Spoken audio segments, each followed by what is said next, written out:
It's not just the answers, not just the quotes.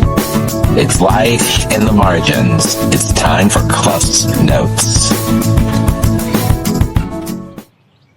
Other insights. I want to be careful with this part, because I'm not suggesting that others should think the way that I do. However, this experience, combined with 60 years of wisdom of life, it has surfaced a few things that I do think others might benefit from thinking about. When stuck, it may not be a thinking problem. It may be an environment problem. In my experience, people aren't struggling because they can't think. They're struggling because they don't have space to think. Everything stays internal. There's a pressure to respond quickly and very little room to process. Reflection is more than pausing.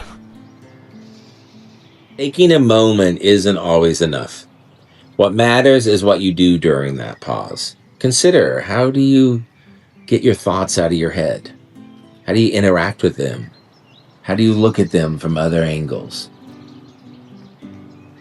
When thinking feels stuck, try changing the medium. If you feel stuck, shift how you process. Speak instead of think. Write instead of speak. Sketch instead of write. Talk with someone instead of staying internal. Sometimes changing the medium is what allows your thinking to move. Full clarity isn't always required to move forward. I've seen many wait for complete clarity before moving, and that often just slows things down.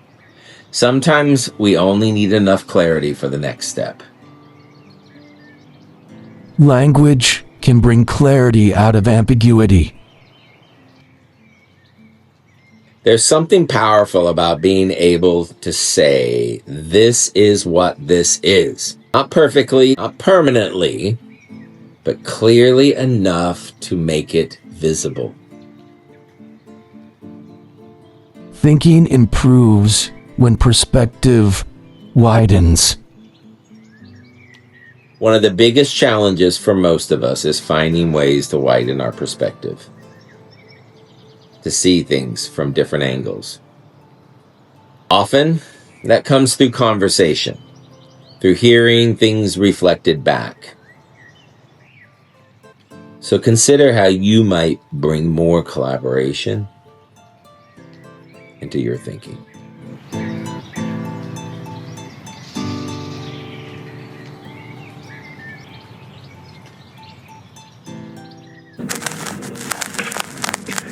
Another reel for the shelf.